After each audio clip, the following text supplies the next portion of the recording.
Deus também nos proteja em relação a isso. Vamos orar para a gente começar, ok? Senhor, muito obrigado, Pai. Obrigado por esse tempo, obrigado por esse corpo. Que eu creio, Deus, que o Senhor tem formado e preservado. Que o Senhor nos ajude a perseverar, crescendo no teu conhecimento, crescendo no Senhor, crescendo em amor uns pelos outros. Que o Senhor nos ensine como fazer isso. Eu louvo o Senhor pela vida de cada um que está aqui. Oro ao Senhor pelas crianças, que elas possam ter um bom tempo lá embaixo, e que elas possam também estar aprendendo e relembrando o que aprenderam do Senhor. E durante esse tempo, ajuda-nos aqui a também entender um pouco mais do que o Senhor espera da tua igreja, e que isso nos ajude a crescer cada vez mais como uma igreja saudável, que é o nosso desejo. Nosso desejo é crescermos como uma igreja saudável, e nós reconhecemos que é o Senhor que promove isso, através, inclusive, do conhecimento do Senhor e da tua palavra. E é o que eu oro, em nome do teu filho Jesus. Amém. Tudo bem, pessoal? Como eu comentei, eu vou começar uma série de estudos usando um livro como suporte para esses estudos, que é o livro que chama 9 Marcas de uma Igreja Saudável, de um pastor americano chamado Mark Dever. E no caso da pregação de hoje, do estudo de hoje, eu também vou usar um livro que chama Como Preparar Mensagens Bíblicas, ou um sermão bíblico, de um outro pastor americano chamado James Braga. Eu queria começar pensando o que esse estudo não é, tá bom? Para a gente alinhar as nossas expectativas em relação ao estudo que a gente vai ter, a essa série de estudos. Não é uma eclesiologia completa. O que eu quero dizer com esse negócio? Eclesiologia é a teologia da igreja, ou seja, tudo que a Bíblia ensina sobre a igreja. Isso não é uma eclesiologia. A gente não vai estressar, assim, né, ou fazer algo muito amplo de todos os aspectos que a Bíblia fala sobre a igreja, tá bom? Não é esse o objetivo. Também não é uma lista exaustiva. A gente não vai ver tudo que a igreja precisa ser, ok? Mas nós, então, né, qual que é o propósito, qual que é a proposta, então? Entender algumas características básicas que a gente deve observar em uma igreja saudável e como é que a gente pode aplicá-las na nossa igreja, ok? Por que a gente vai estudar, então, as marcas de uma igreja saudável? Lembra que a gente apresentou semana passada o projeto IBV e que o objetivo desse projeto é revitalizar essa igreja para que ela seja uma igreja saudável. Então a gente tem que entender o que é, afinal, uma igreja saudável, ou em outras palavras, quais são as características que nós observamos na Bíblia daquilo que deveria ser, basicamente, uma igreja saudável. As pessoas que têm estado nas igrejas, né, elas estão preocupadas, normalmente, com várias coisas em relação à igreja, mas a pergunta que a gente tem que fazer é, será que essas coisas que as pessoas estão preocupadas com a igreja são necessariamente características de uma igreja bíblica, de uma igreja saudável? Eu ouço pessoas falando assim, eu quero um culto que toque o meu coração. Bom, será que isso é característica de uma igreja saudável? O que é tocar o coração, afinal? Eu quero mensagens contemporâneas e que abordem temas atuais. Eu quero um ambiente agradável, uma iluminação apropriada, talvez uma temperatura controlada, certo? Principalmente em Indaiatuba. Eu quero uma acústica perfeita, para que o louvor seja aquele... Eu quero aquele louvor que parece um show acontecendo, com luzes, com fumaça, com solos de guitarra. Eu quero um pastor famoso, coitado de vocês. Eu quero um pastor famoso, um pastor reconhecido nas redes sociais e tal, né?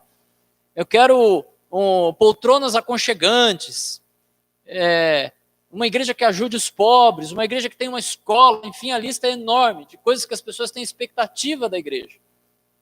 Essas coisas não são erradas em si mesmas, né, num certo nível.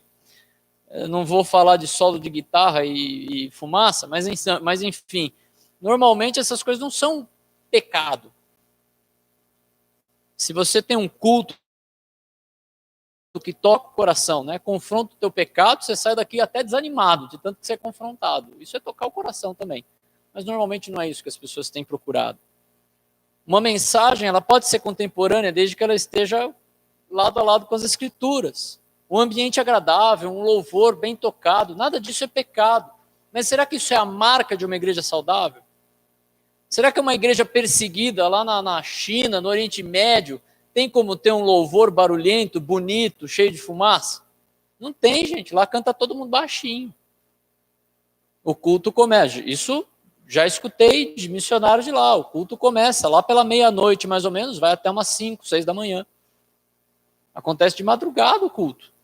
Não é um horário muito agradável. Talvez o clima seja um pouco melhor, né? Mas pensa bem, será que essas coisas se aplicam nesses outros lugares? O que é uma igreja saudável aqui tem que ser uma igreja saudável em qualquer outro lugar do mundo, porque é baseado em princípios bíblicos. Você lembra o que é princípio? Princípio é algo, uma verdade bíblica que não muda, independente do momento histórico, independente do contexto cultural, independente de tudo, um princípio bíblico não muda. Queria começar a citar uma frase desse livro, né, que fala assim: colocando de forma simples, precisamos de igrejas que são conscientemente distintas de nossa cultura. Precisamos de igreja cujo principal indicador de sucesso não seja resultados evidentes, e sim fidelidade bíblica perseverante. Precisamos de igrejas que nos ajudem a recuperar aqueles aspectos do cristianismo que são distintos do mundo e que nos unem. Interessante, né?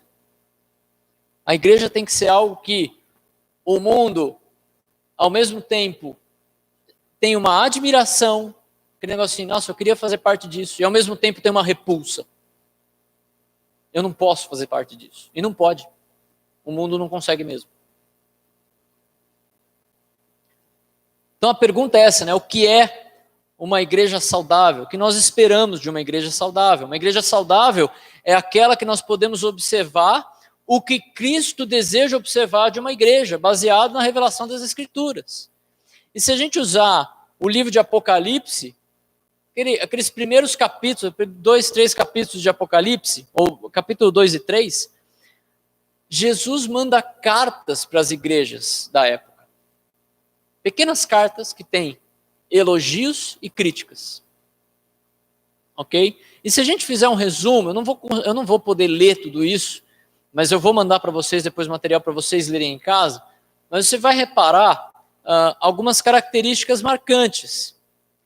O livro ali do 9 Marcas, citando um outro teólogo, John Stott, num livro dele, Homens com uma Mensagem, ele fala o seguinte sobre a igreja no livro de Apocalipse. Ele fala: essas são as marcas de uma igreja ideal, baseado naquele livro, nos elogios que as igrejas ali recebem: amor, sofrimento, santidade, sã doutrina, autenticidade, evangelização e humildade. Essas marcas são o que Cristo deseja achar em suas igrejas, enquanto anda entre elas. Interessante, né? Já dá para começar a ter uma ideia. Também tem um outro teólogo alemão. Eu desisti de citar pastores alemães, tá certo? Porque no nosso contexto fica perigoso você falar que o camarada é um pastor alemão, né? Parece que estou falando de um cachorro. Mas, então, esse teólogo alemão, chamado Philipp Melanchthon, alguma coisa do tipo, eu não sei alemão, apesar de trabalhar numa empresa alemã, ele fala o seguinte, olha o que ele fala: desde a reforma, que está grifado ali, né? Essa parte que está grifada aqui, dá para ver pouco, mas começa ali. Desde a reforma, os protestantes têm visto essas duas marcas: a pregação do evangelho e administração correta dos sacramentos, como delineadoras para a verdadeira igreja em contraste com os impostores. Então ele coloca ali basicamente duas marcas, que são a pregação do evangelho, do que saem, né, várias dessas 9 marcas que a gente vai ver saem da pregação do evangelho, e também a administração correta do sacramento, que acontece no contexto de culto. A gente vai ver algumas marcas em relação a isso também. Então, basicamente, as 9 marcas que ele apresenta no livro, e que não são exaustivas, é a pregação expositiva, uma teologia bíblica, o evangelho, um entendimento bíblico da conversão, o entendimento bíblico da evangelização, o entendimento bíblico da membresia da igreja, a disciplina bíblica na igreja, algo que a gente já estudou no passado, a gente vai revisar, o interesse pelo discipulado e crescimento, algo que a gente tem batido na tecla, certo? E que o Augusto vai pregar novamente a semana que vem, continuar a mensagem que ele começou algumas semanas atrás, e uma liderança bíblica na igreja. Basicamente essas 9 marcas. E a gente vai começar hoje, então, pela pregação expositiva. Para começar a falar de pregação expositiva, eu primeiro preciso mostrar para vocês os tipos de pregação que existem. E eu também não vou ser exaustivo aqui. Eu vou mostrar basicamente 3 tipos de mensagens, baseado no livro do James Braga, preparando mensagens bíblicas. Então, quais são os tipos de mensagem que existe? Existe a pregação temática, que é a pregação cujas divisões principais derivam de um tema, independente de algum texto bíblico. Quando a gente fala, por exemplo, quando eu estou falando aqui de pregação expositiva, e as marcas de uma igreja saudável, eu estou pregando num tema. Eu estou usando um tema, não estou partindo de um texto bíblico, né? Então, um exemplo de pregação temática seria isso. Razões para orações não respondidas. É um tema. E aí você tem vários textos bíblicos. Pedir mal, Tiago 4,3. Pecado no coração, Salmo 66,18. Duvidar da palavra de Deus, baseado em Tiago 1, 6 e 7. Vãs repetições, Mateus 6,7. Desobediência à palavra, Provérbios 28,9. Procedimentos irrefletidos nas relações conjugais, 1 Pedro 3,7. É uma pregação, tá vendo? É a estrutura de uma pregação temática. Ela tem vários textos bíblicos e um tema que está sendo tratado.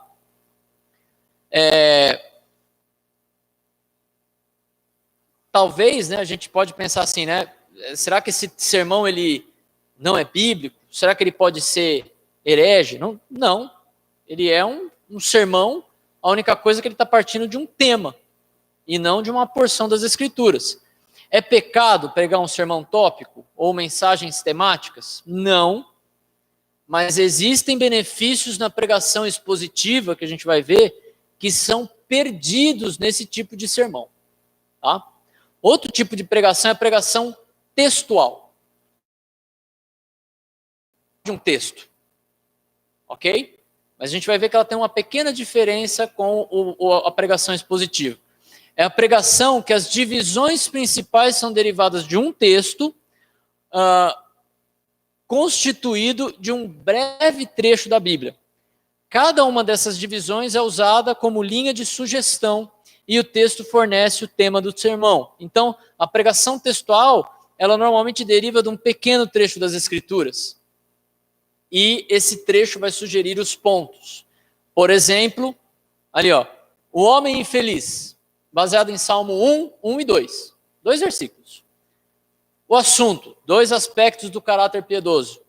Ponto 1, o aspecto negativo, separação dos que praticam o mal, versículo 1, e os aspectos positivos, a devoção à lei de Deus. Pronto, é um sermão baseado em 2 versículos, é um sermão textual, mas não é um sermão expositivo. Por quê? Qual que é a diferença? O que é a pregação expositiva?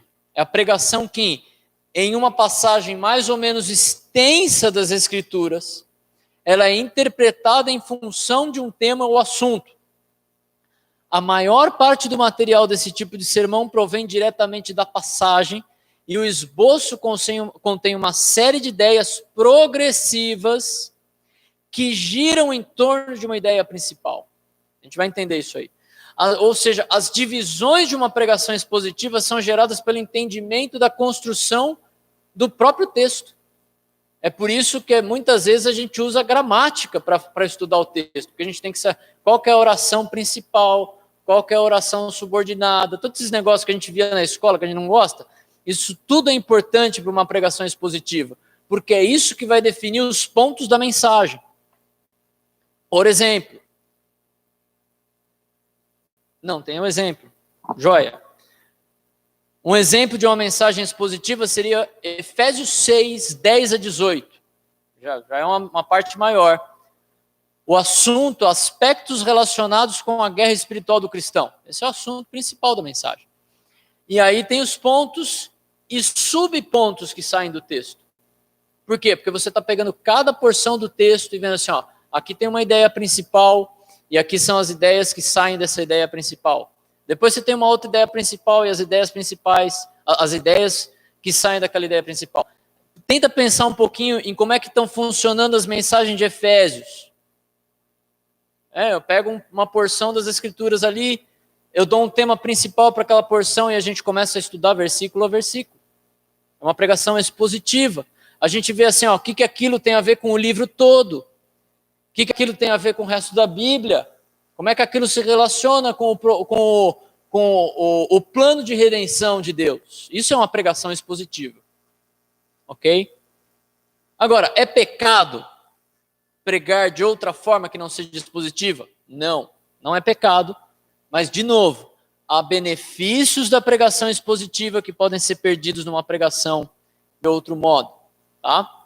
E por que eu estou falando isso? Por que isso é importante para vocês entenderem? Porque talvez vai surgir um dia que vocês vão falar assim, nossa, por que o Rômulo sempre chega lá na frente, na mensagem, e fala assim, abram a Bíblia em tal texto e a gente vai começar a partir do versículo tal.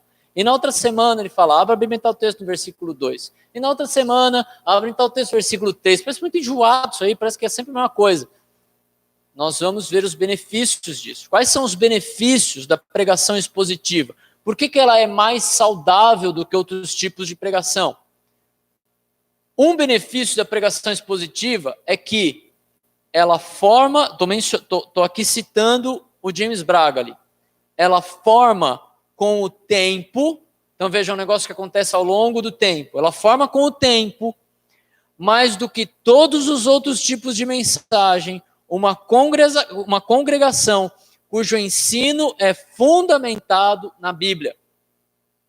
Algo que tem sido chamado de centralidade das Escrituras. Amados, por que o nosso mundo vive nessa dicotomia de assim, é esquerda, direita, é vacina, antivacina, é cloroquina, anticloroquina, é aquilo versus aquilo, se aquilo é daquilo, eu não gosto, não sei o quê. Por que está assim? Por que está desse jeito? Porque as pessoas estão vivendo conforme os seus próprios pensamentos e procurando aquilo que vai de acordo com os pensamentos delas. E se aquilo concorda comigo, deve estar certo, porque eu sou muito bom. Certo? Então eu estou sempre certo, e as pessoas que concordam comigo estão sempre certo, e quem não concorda comigo está sempre errado. Bom, mas está baseado no que isso aí? Está baseado nas minhas ideias. Agora, no que as ideias da igreja devem estar fundamentadas? Nos meus pensamentos? Se for isso, pode ir embora daqui, não volta mais. Por favor, faça esse favor para você e para mim. Vai ser nos pensamentos do Augusto, do Felipe, da Thaís, do William. De quem que é o pensamento que tem que permear todos aqui? Jesus. E onde estão os pensamentos? Onde estão aquilo que... como é que eu vou tentar colocar assim? As ideias de Deus estão registradas aonde? Nas Escrituras. Então, uma igreja centrada nas Escrituras, ela também é protegida de duas coisas. ela protege a congregação e ela protege o pregador. A pregação expositiva, por ser centrada nas Escrituras, ela protege a congregação e protege o pregador. Protege a congregação, que são vocês, porque ela vai receber o ensino de toda a Escritura, e não só daqueles pontos que são preferências pastorais. Eu tenho temas que eu gosto mais do que outros na Bíblia. E se eu pregar uma pregação temática, eu corro o risco de sempre pregar aquilo que eu gosto. Eu sempre vou ficar pulando aquilo que eu não gosto. Certo? Um pastor que prega expositivamente em 1 Timóteo, por exemplo, ele vai ter que correr o risco de se expor ensinando a igreja as características de um pastor aprovado. Se ponha na minha posição, pregando em 1 Timóteo 2, falando assim, amados, essas são as características do pastor aprovado. O que eu estou dando para vocês?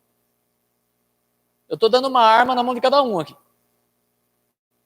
É uma ilustração, ok? Não sai daqui dizendo, né? O pastor é pró-armamentista, ele quer que todo mundo venha armado na igreja. Calma. Não sai daqui dizendo isso. Eu estou dando informação para vocês poderem vir até mim, falar assim, ó, você pregou isso aqui, mas eu não vejo isso aqui na sua vida. Certo? Eu vou poder dizer para você que eu preciso ver isso na sua vida também. Mas isso é outra história. Isso é outro ponto da história. Agora, enquanto eu continuar pregando em 1 Timóteo, eu vou poder pregar em 1 Timóteo 5,17, que ali vai falar que o pastor que ensina e que cuida, que administra bem a igreja e ensina bem a igreja, ele deve ser financeiramente bem reconhecido. E eu não vou poder ser acusado de estar advogando em causa própria. Por quê? O que eu estou fazendo? Estou expondo as Escrituras. E nesse aspecto, isso protege o pregador. Por quê? Porque ele está direcionado no texto bíblico e ele corre menos risco de ser guiado pelos seus próprios interesses e ele não vai ser acusado, não vai poder ser acusado de buscar os seus interesses. Assim como eu vou me expor pregando sobre as características esperadas de um pastor, e estou dando ideias e ensinos que vão poder ser usados contra mim, vamos dizer assim, eu também vou ter a liberdade de ensinar textos que protegem o pastor. Por quê? Porque eu não estou preocupado em pregar o que eu quero. Eu estou simplesmente pregando as Escrituras, abrindo e deixando ela se defender. Ok? Então protege a congregação e protege o pregador. A pregação expositiva também ajuda a tentação daquela mensagem de 3 pontos. Conhece a mensagem de 3 pontos? Quem aqui conhece a mensagem de 3 pontos? Vou dar os 3 pontos para você. Primeiro ponto, leia o texto. Segundo ponto, saia do texto. Terceiro ponto, nunca volte para o texto. Já viu pregação assim? Já vi várias. O cara lê um texto, depois ele começa a viajar na maionese, ele nunca mais volta no texto, você não sabe onde ele está, o que ele está se baseando, e aí no final ele não volta no texto ainda. Também a pregação expositiva nos protege, inclusive congregação e pastor, de ter esse tipo de pregação. A pregação expositiva é mais saudável porque ela reconhece a autoridade das Escrituras sobre o próprio pregador. Olha lá um trecho do livro ali. A pregação expositiva é pregar estando a serviço da palavra. Pressupõe a crença na autoridade das Escrituras, a crença no fato de que a Bíblia é realmente a palavra de Deus. Contudo, é muito mais do que isso. É um compromisso com a pregação expositiva, é um compromisso de ouvir a palavra de Deus. E não somente uma afirmação de que que a Bíblia é a palavra de Deus, mas também uma submissão de si mesmo à palavra. Mas o que acontece em muitas igrejas, e a gente corre o risco de acontecer aqui também, é a gente escrever naquela declaração doutrinária que está presa no quadro ali, A Bíblia é a nossa única regra de fé e prática. É bonito falar isso. A maioria das igrejas escreve isso e talvez me arrisco a dizer que a maioria das igrejas não vive isso. E a gente corre esse risco também, se a gente não vigiar. E se a gente não pregar a Bíblia expositivamente. Ok?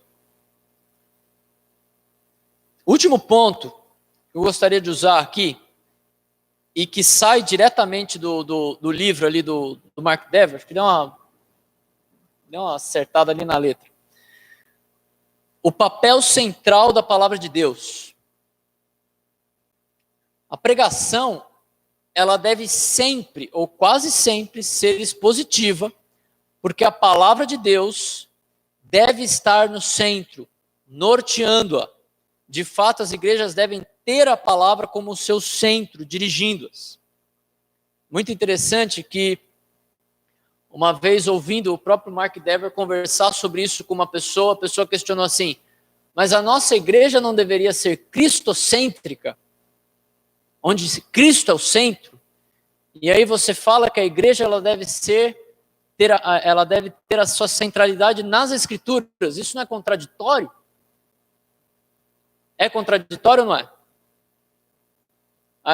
Jesus tem que estar no centro da igreja? É verdade ou é mentira? Verdade. A Bíblia tem que estar no centro da igreja? Verdade ou mentira? Verdade. Essas coisas são excludentes.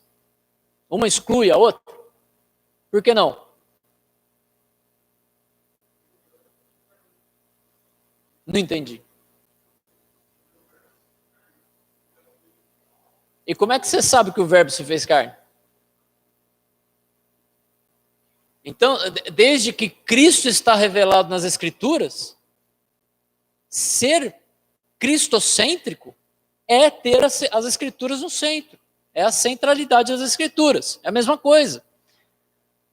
Olha que interessante o papel da palavra de Deus em dar vida. Você já observou isso na Bíblia? Eu vou mencionar textos bíblicos, não vai dar tempo de ler todos, tá bom? Mas olha que interessante, em Gênesis 1, o que cria o mundo? Como é que Deus cria o mundo? Como é que a primeira... Abre lá, Gênesis 1. Quem falou? Abre lá, Gênesis 1.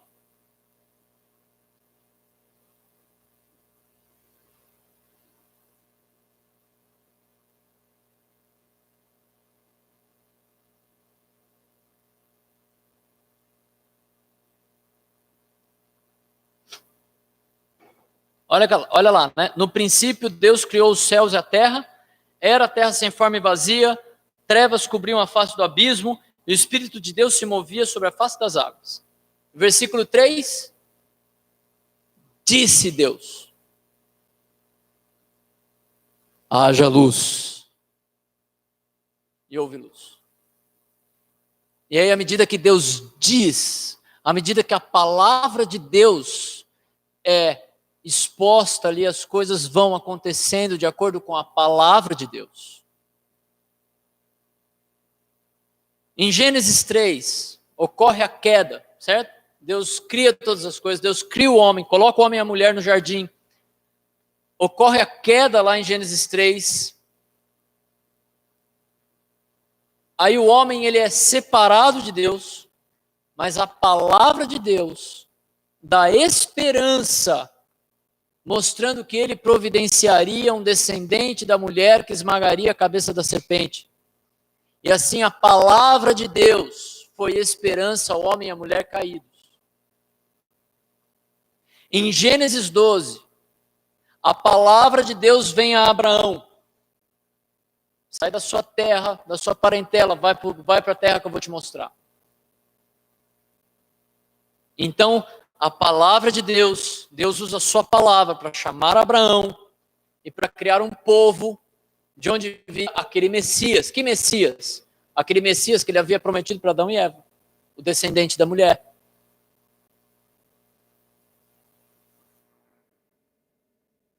Olha que interessante. Assim, como podemos perceber, o povo de Deus foi criado eles se tornaram visíveis ao ouvirem aquela palavra de promessa e por responderem a ela, agindo de acordo com ela. O povo de Deus foi criado pela palavra de Deus. Sabe por que isso é importante? Porque você vai ouvir pessoas falando assim, a palavra de Deus foi escrita por homens. A Bíblia foi escrita por homens. Já ouviu alguém falar isso? Ah, mas a Bíblia foi escrita por homens, mas a igreja ficou anos com a Bíblia. E eles formaram a Bíblia. E aí os homens escreveram a Bíblia. Mentira! O povo de Deus foi formado pelo conteúdo bíblico.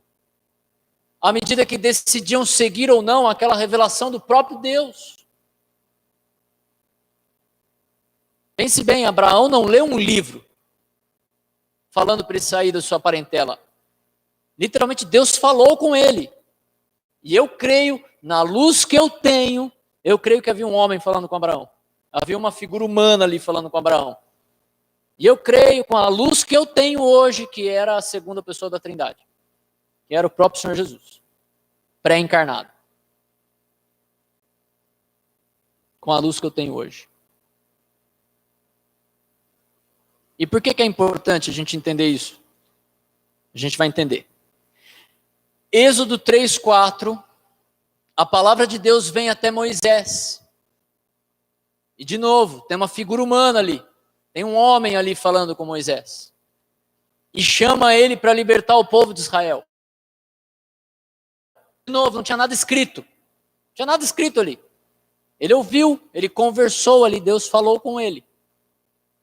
Depois, em Êxodo 20, Deus entrega a sua palavra ao povo de Deus. E torna aquele povo o seu povo pela palavra. Aí sim, aí tem alguma coisa escrita nas pedras. A lei de Deus está escrita ali. Mas, de novo, não foi o povo que formou aquela palavra. Deus entregou aquilo e aqueles que responderam a palavra são o seu povo.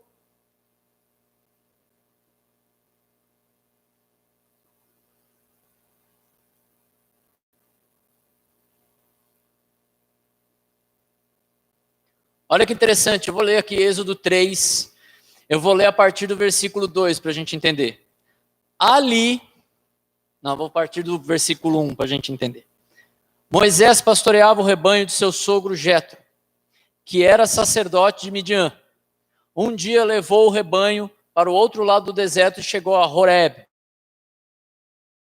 Ali, o anjo do Senhor, amados, o anjo do Senhor não é um anjo não é qualquer anjo do Senhor. Essa expressão, o anjo do Senhor, no Antigo Testamento, é Deus. Porque há momentos que esse anjo do Senhor é chamado de Deus. Ok? O anjo do Senhor lhe apareceu numa chama de fogo, que saía do meio de uma sarça. Moisés viu que, embora a sarça estivesse em chamas, não era consumida pelo povo. Que impressionante, pensou. Por que a sarça não queima? Vou ver isso de perto. O Senhor viu que ele se aproximava para observar, e então, do meio da sarça, o Senhor chamou: Moisés, Moisés, eis-me aqui, respondeu. E então Deus fala com ele. Mas era o anjo do Senhor, que normalmente aparecia numa forma humana ali. E chegou a brigar com alguns, inclusive. Certo? Então, o povo de Deus era composto daqueles que ouviam a palavra de Deus e respondiam a ela com fé. O povo de Deus não é o povo que formou uma palavra para si mesmo. Não é o povo que juntou livros para que seguisse a Deus. É o povo que reconheceu aquilo que é a palavra de Deus e então seguiu aquela palavra. É muito importante essa diferença.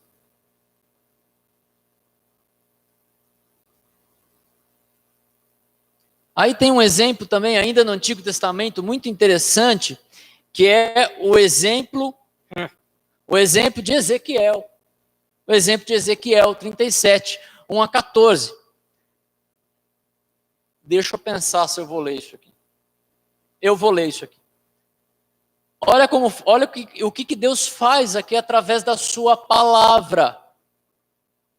Ezequiel 37, versículo 1 a 14. Beba uma água antes.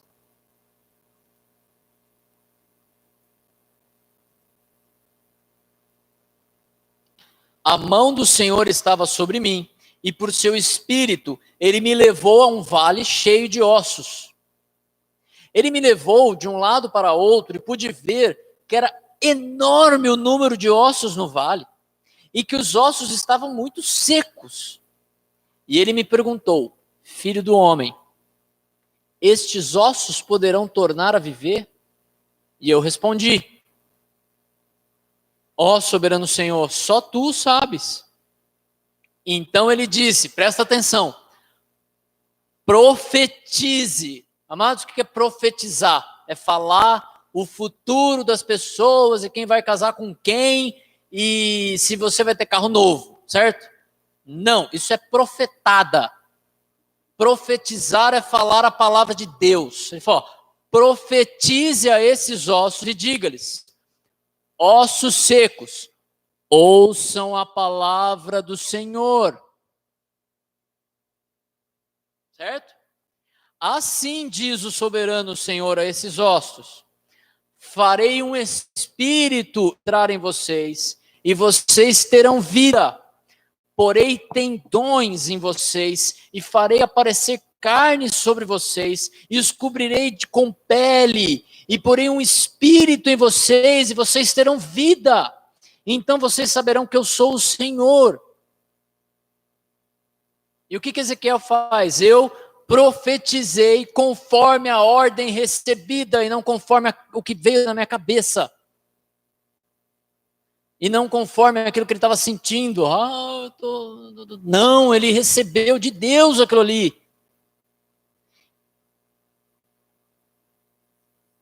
E eu perdi a leitura. Porém, tendões. Isso. Profetizei conforme a ordem recebida.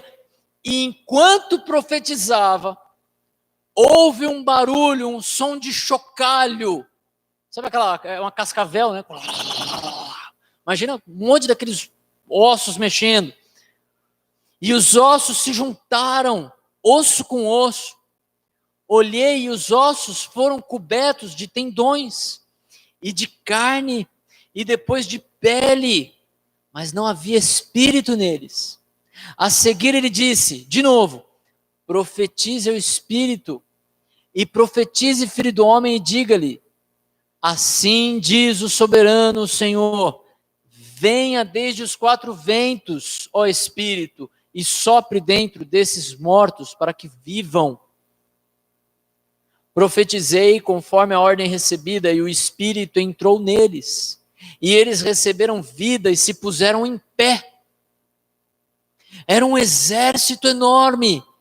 Então ele me disse: filho do homem, estes ossos são toda a nação de Israel. Eles dizem: os nossos ossos se secaram e a nossa esperança desvaneceu-se. Fomos exterminados. Por isso profetize e diga-lhes: assim diz o soberano, o Senhor. Ó meu povo, vou abrir os seus túmulos e fazê-los sair. Trarei vocês de volta à terra de Israel. E quando eu abrir os seus túmulos e os fizer sair, vocês, meu povo, saberão que eu sou o Senhor. Porei o meu espírito em vocês e vocês viverão, e eu os estabelecerei em sua própria terra, e vocês saberão que eu, o Senhor, falei e fiz. E como é que ele termina? Palavra do Senhor. Amados, não foi o povo que formou a palavra, foi Deus que formou o seu povo através da sua palavra. Amém?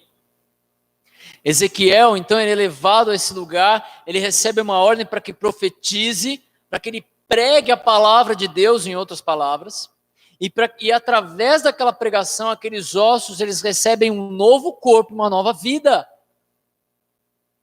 E quando a gente chega em João 1, o que está ali em João 1? Abre ali, amados, João 1.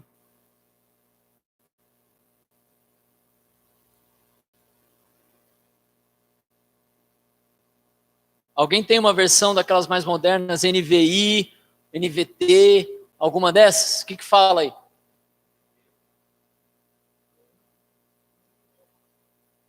Versículo 1 e 2, pode ser.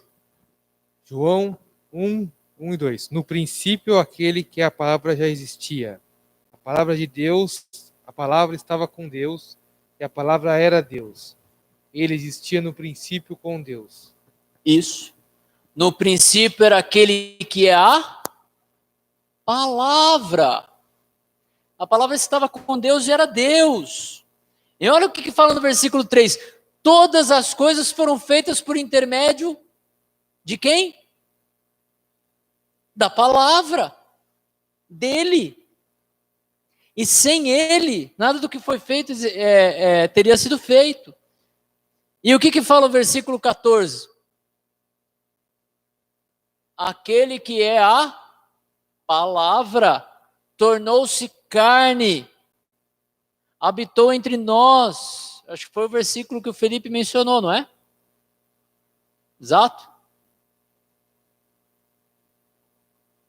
Amados, Jesus é a palavra de Deus encarnada. E Ele é a palavra de Deus que nos dá vida. Não é fantástico isso? O que nós temos em papel, amados, é somente um reflexo do que é a palavra de Deus que sai da sua própria boca, e aquela palavra de Deus que viveu entre nós, que era a sua própria revelação. É por isso que essa palavra é central na vida da igreja. E é por isso que quando a gente prega, isso tem que ser o centro da pregação. Em Marcos 1,38, o ministério de Jesus era fundamentado na pregação das Escrituras. É interessante isso. O próprio Deus encarnado usava as Escrituras para pregar. Mas eu não, eu vou usar a Veja. Eu vou usar Isto É. Entende, amados? A palavra de Deus é central. Não sai daqui dizendo que eu disse que usar assuntos contemporâneos como ilustração é pecado. Não é isso.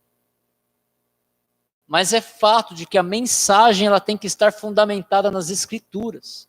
Você tem que sair daqui. O meu desafio como pregador é que você saia daqui, qualquer um que estiver aqui, é que você saia daqui com algo da palavra de Deus.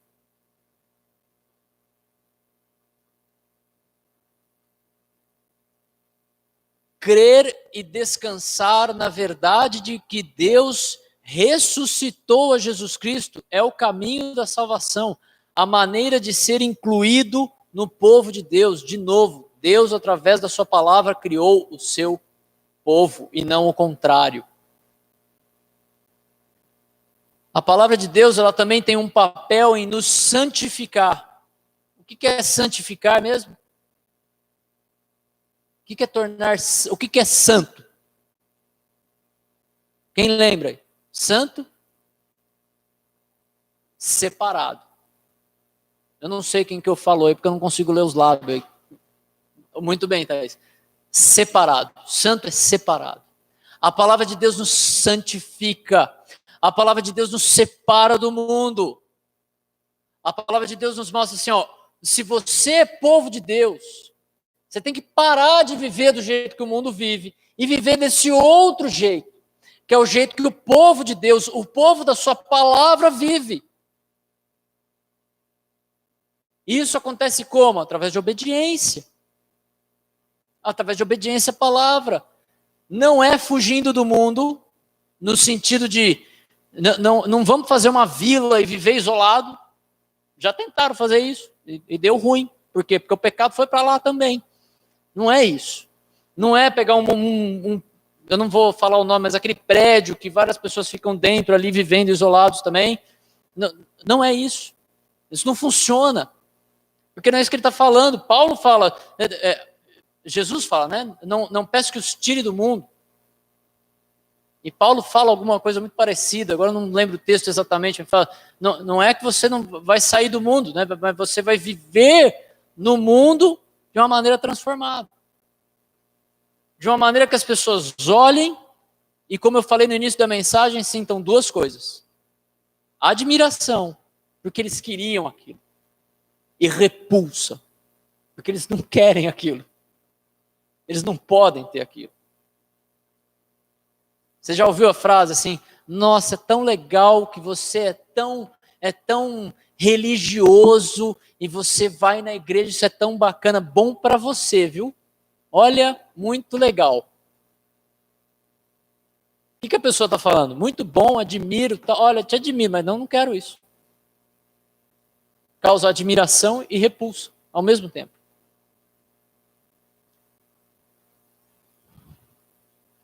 João 17, 17.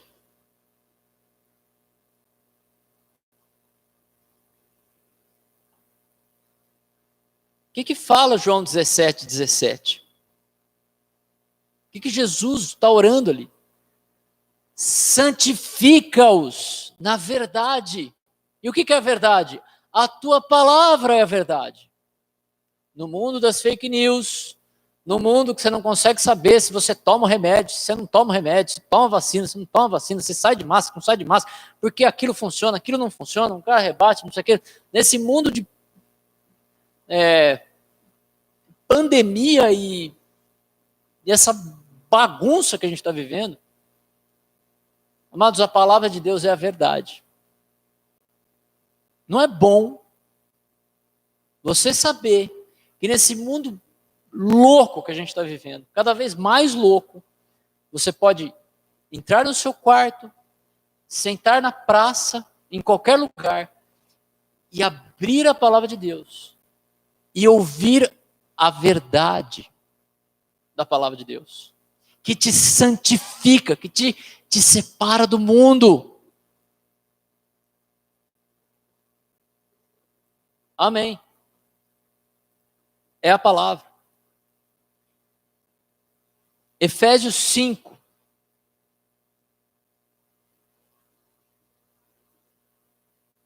Efésios 5, 25 e 26. E eu não vou falar de casamento, hein? Maridos, ame cada um a sua mulher, assim como Cristo amou a igreja e entregou-se por ela para quê? Para que santificá-la. Como? Tendo-a purificado pelo quê? Pelo lavar da água mediante a palavra. Quando nós lemos a palavra de Deus e nós aplicamos a palavra de Deus, é como se Deus estivesse nos lavando e nos tirando toda a sujeira do mundo e nos preparando para uma vida santificada, para uma vida separada. Apesar de estar no mundo, é separado do mundo. Amém? É por isso que a pregação tem que estar centrada nessa palavra. Porque se estiver centrado em qualquer outra coisa, a gente vai estar sendo alimentado com algo assim, é o fast food, né? Assim, é fácil, tal, mas não alimenta.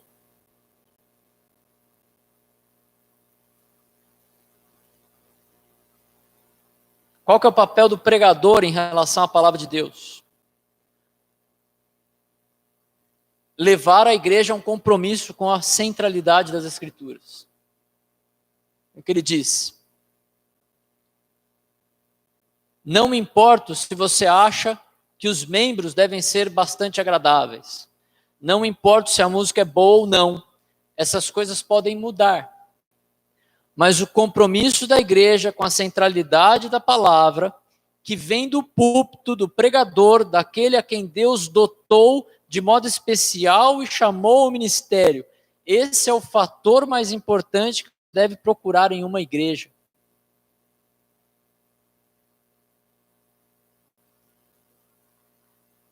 Amados, as pessoas precisam entrar aqui. Por que a gente está estudando isso?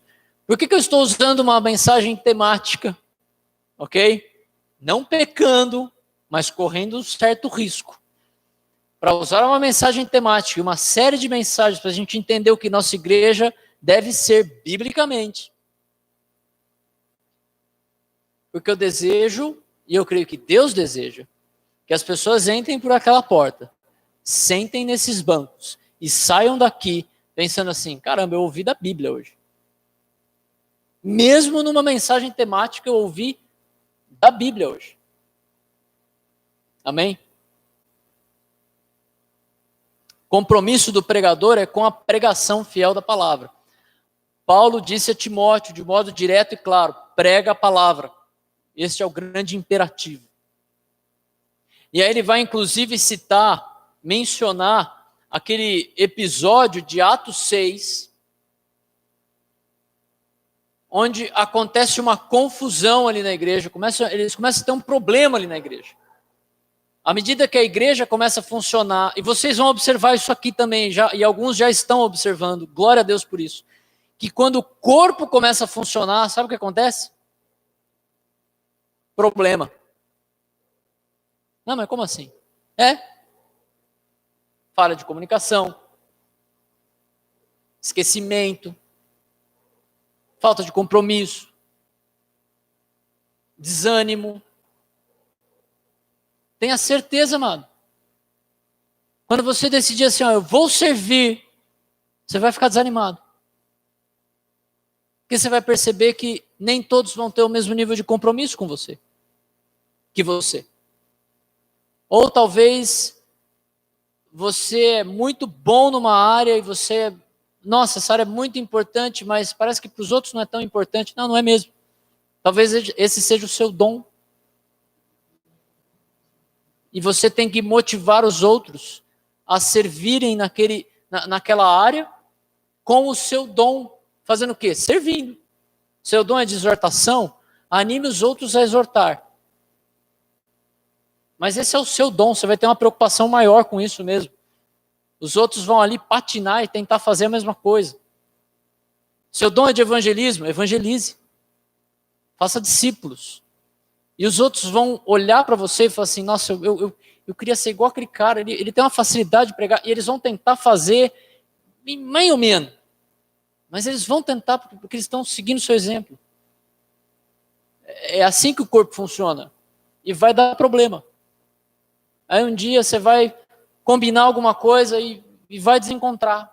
Mas sabe por que isso acontece? Porque estamos tentando fazer. Porque quando não serve, não tinha problema nenhum. Como eu falei antes da mensagem, gente, eu sei mexer aqui no som, mais ou menos. O básico eu sei. Começo eu vim aqui, eu ligava tudo aqui. Tá, funcionava. Mas não é assim que a igreja funciona. E à medida que a gente começa a chamar outras pessoas para usar aquele equipamento todo ali, sabe o que começa a acontecer? Problema. Porque o Rafa não tem a mesma vivência que eu tenho com isso aqui. O Renan tem até mais do que eu. O Marcelo não tem tanta vivência, às vezes tem alguma. O Juliano também não tem, mas estamos aprendendo. Mas é problema, é dificuldade. Ok? E aí o que acontece ali em Atos é que a hora que o corpo começa a funcionar, tem problema. Algumas viúvas estavam tendo menos, recebendo menos o serviço ali da alimentação diária do que outras. E tem problema. E o que os apóstolos falam? Gente, escolhe um pessoal para cuidar disso aí, porque a gente não pode se preocupar com isso. A gente tem que se preocupar com a oração e com a pregação da palavra. Então, quando der problema, eu vou ensinar vocês a lidar com o problema, biblicamente. Mas para que vocês possam passar a lidar com ele. Porque o meu papel é a pregação da palavra. É a oração. Ok? E está tudo certo. A gente vai aprender junto com isso. E Deus nos deixou esse exemplo, inclusive, para a gente poder ver a centralidade das Escrituras no ministério pastoral e como eles ali deram um... Pessoal, vai nessa direção aqui e vai resolver. Beleza? Beleza. Eu preciso voltar a estudar a palavra aqui, porque é esse o meu papel. Algumas perguntas para aplicação, vocês vão trabalhar isso no grupo Céu, mas eu vou deixar aqui registrado. Só para a gente relembrar, vocês vão relembrar isso no grupo Céu, quais são alguns benefícios da pregação expositiva. Quais são os cuidados que você, como cristão, deve tomar em relação às mensagens que escuta, no que você precisa prestar atenção para não ser enganado. Amados, hoje é muito fácil. Você pode pastor do mundo inteiro no YouTube. Você pode ouvir os mais diversos de qualquer lugar que você quiser. Cuidado, você pode ser enganado. E a possibilidade de você ser enganado é muito maior do que encontrar alguém fiel com as Escrituras. O que você precisa prestar atenção, então? Esse cara está pregando de modo temático ou textual ou expositivo? Ele tem um texto base? Ele tá se baseando nas Escrituras para falar o que ele está falando? Tem muito cara que fala bonito, ele fala muito melhor do que eu. Nossa, até eu arrepio quando eu escuto o cara, mas arrepio em dois motivos. Primeiro é porque o cara fala bem, o segundo é pela quantidade de bobagem que ele fala. Mas fala bem, fala bonito. Ele tem fundamento bíblico para falar aquilo? Ou alguns pastores você lembra a piada e não lembra a mensagem. Ele está se fundamentando nas Escrituras para pregar? O que isso está me edificando? Aonde isso está me levando? Mais próximo de Cristo, mais próximo da igreja ou mais longe da igreja? Cuidados que a gente tem que tomar quando a gente está pregando, vocês vão ter a oportunidade de discutir isso. Como a mensagem de domingo pode ajudar no seu devocional diário, inclusive pelos recursos tecnológicos que nós temos hoje. Hoje a gente tem a oportunidade, eu prego aqui e já está sendo gravado ali. Você pode pegar isso durante a semana e revisar, ver novamente, inclusive se preparando para o grupo Céu. E como a palavra de Deus pode te dar vida diariamente, pensando na sua salvação, nas suas decisões, na sua família, no seu emprego, porque esse é o papel, esse é um dos principais papéis das Escrituras. Ok? Essas são algumas perguntas que eu consegui preparar. Rafa, Augusto, se vocês tiverem mais perguntas para preparar para o grupo, vocês têm total liberdade. Pessoal, se vocês tiverem outras perguntas que vocês pensaram ou assuntos que te chamaram a atenção, anote para levar no grupo de quarta ou quinta-feira, porque inclusive você vai poder enriquecer o grupo e talvez aquilo que te chamou a atenção não esteja nas perguntas. Tá bom? Vamos orar, amados. Senhor, nós te louvamos pela tua palavra. Nós te louvamos porque o Senhor preparou o teu povo pela sua palavra. O Senhor nos chamou pela tua palavra. E eu oro, Deus, proteja-nos, proteja a mim, proteja essa igreja e outras igrejas de qualquer coisa que não seja a sua palavra, ou que não esteja muito bem fundamentado nas Escrituras. Dá-nos vida pela tua palavra. Santifica-nos pela tua palavra, Senhor.